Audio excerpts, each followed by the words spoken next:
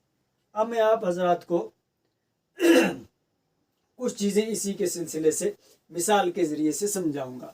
یہاں تک تو آپ کو پتہ چل گیا کہ مرکب کی دو قسمیں ہیں، ایک مرکب مفید ہے اور ایک مرکب غیر مفید ہے۔ اور مفید اور غیر مفید کیوں بنتا ہے؟ کیونکہ آپس میں جوڑ ہوتا ہے، وہ جوڑ اگر مکمل ہوگا تو مرکب مفید ہے، وہ جوڑ اگر مکمل نہیں ہوگا تو مرکب مفید نہیں بنتا۔ اب آپ کے سامنے کچھ مثالیں،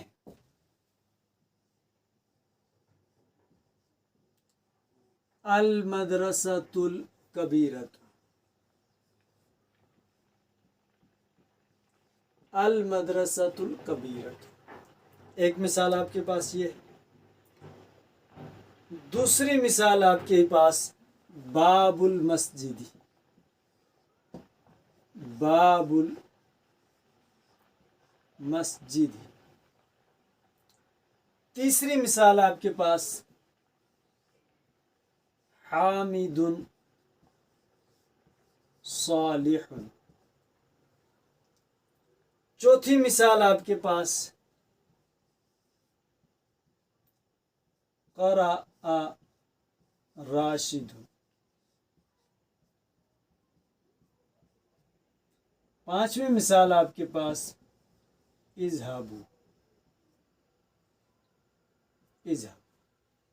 المدرسۃ الکبیرۃ کا ترجمہ ہے بڑا مدرسہ، بڑا مدرسہ۔ باب المسجد، مسجد کا دروازہ۔ حامد صالح، حامد نیک ہے۔ قرأ راشد، راشد نے پڑھا، راشد نے پڑھا۔ اذهبوا، تم جاؤ۔ ذرا آپ غور کیجیے، ان مثالوں میں چونکہ ایک کلمے کو ہم نے دوسرے کے ساتھ جوڑا ہے، ایک لفظ کو دوسرے کے ساتھ جوڑا ہے، اور یہ جوڑ نسبت کہلاتا ہے۔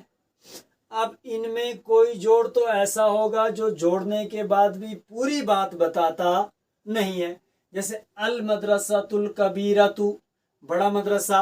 آپ پورا دن کرتے رہیں بڑا مدرسہ، بڑا مدرسہ، بڑا مدرسہ، تو سننے والا کہے گا بڑے مدرسے کے بارے میں آپ کیا بتانا چاہتے ہیں؟ اچھا ہے، برا ہے، دور ہے، نزدیک ہے، کیا ہے؟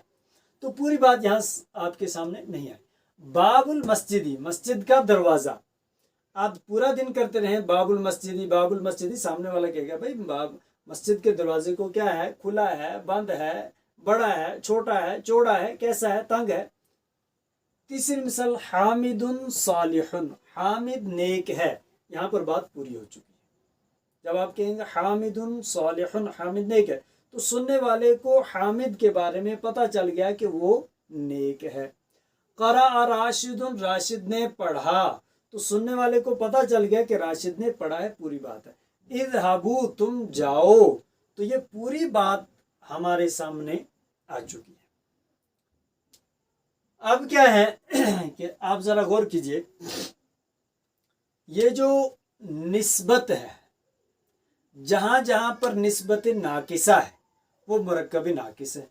جیسے اس میں نسبت ناقصہ ہے تو یہ مرکب ناقص ہے، اس میں نسبت ناقصہ ہے تو یہ مرکب ناقص ہے، اس میں نسبت تامہ ہے تو یہ مرکب مفید یا مرکب تام ہے، اور اس میں نسبت تامہ ہے تو یہ مرکب مفید ہے، اس میں نسبت تامہ ہے تو یہ مرکب مفید ہے۔ ذرا آپ غور کیجئے کہ یہ جو نسبت ہے، نسبت تامہ کسے کہیں گے اور نسبت ناقصہ کسے کہیں گے؟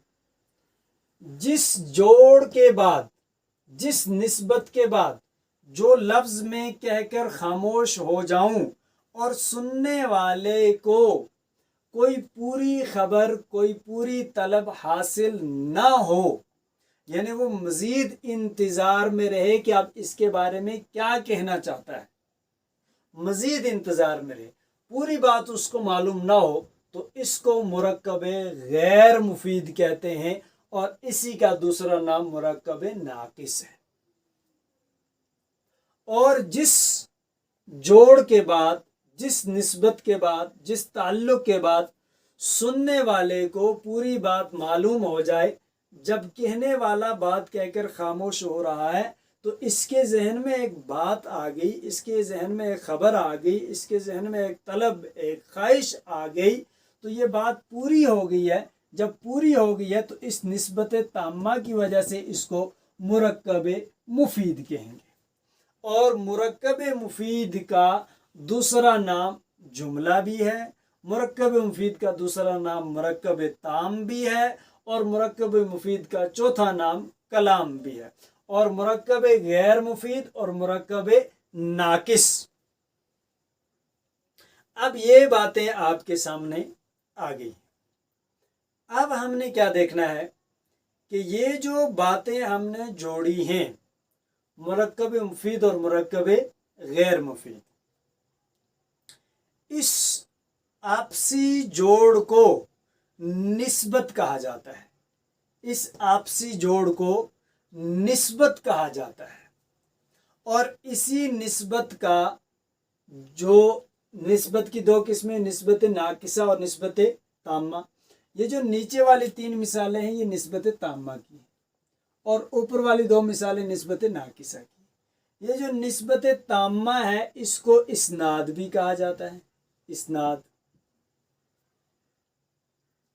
نسبت کا مطلب ہے ایک کا تعلق دوسرے کے ساتھ جوڑ رہا ہے، ایک کا ربط ہم دوسرے کے ساتھ کر رہے ہیں۔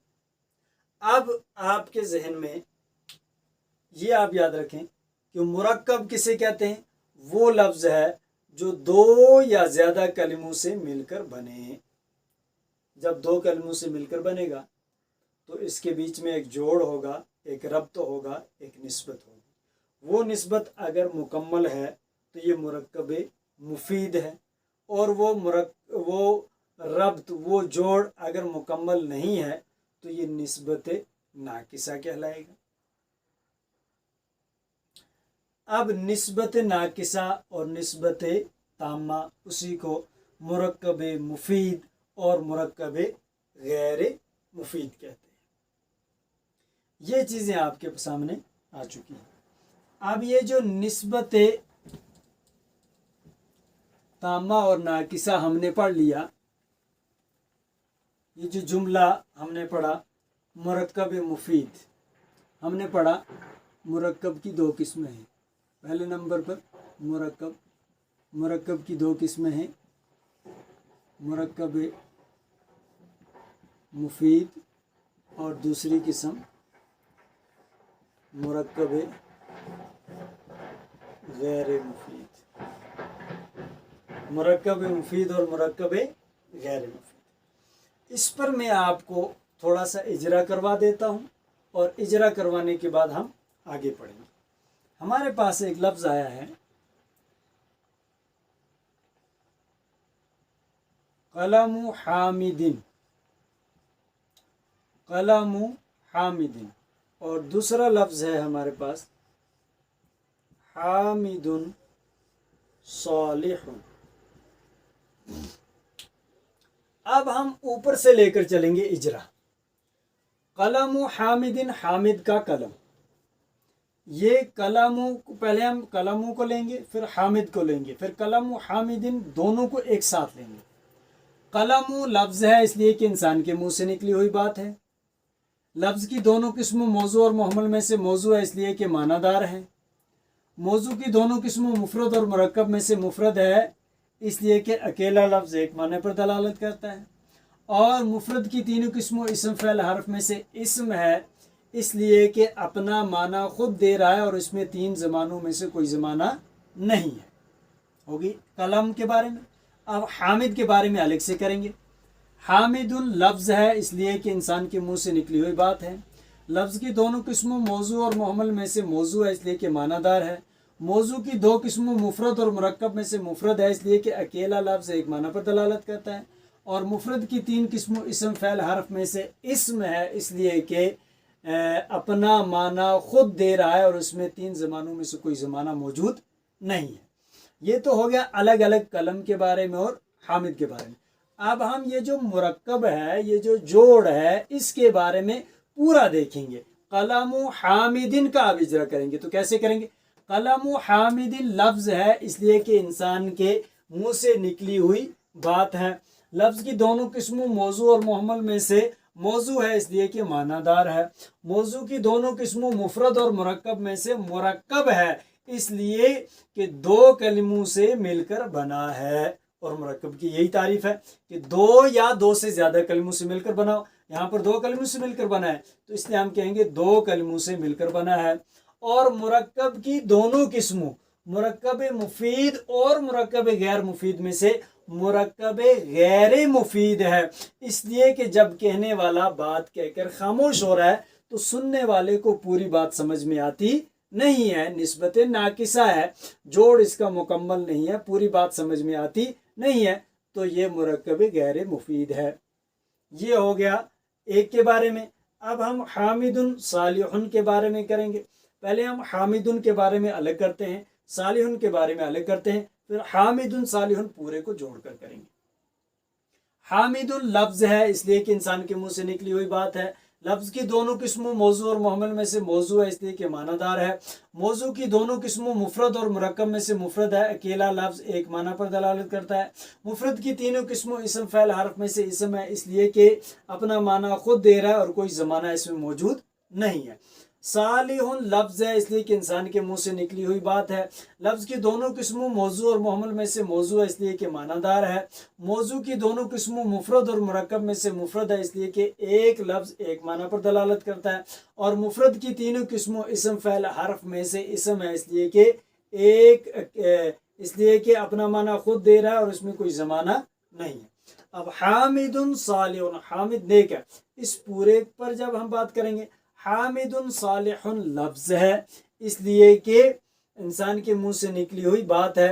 لفظ کی دونوں قسموں موضوع اور محمل میں سے موضوع ہے اس لیے کہ معنی دار ہے، اور موضوع کی دونوں قسموں مفرد اور مرکب میں سے مرکب ہے اس لیے کہ دو لفظوں سے مل کر بنا ہے، اور مرکب کی دونوں قسموں مرکب مفید اور مرکب غیر مفید میں سے مرکب مفید ہے اس لیے کہ جب کہنے والا بات کہہ کر خاموش ہو رہا ہے تو سننے والے کو کوئی خبر یا طلب معلوم ہو رہی ہے۔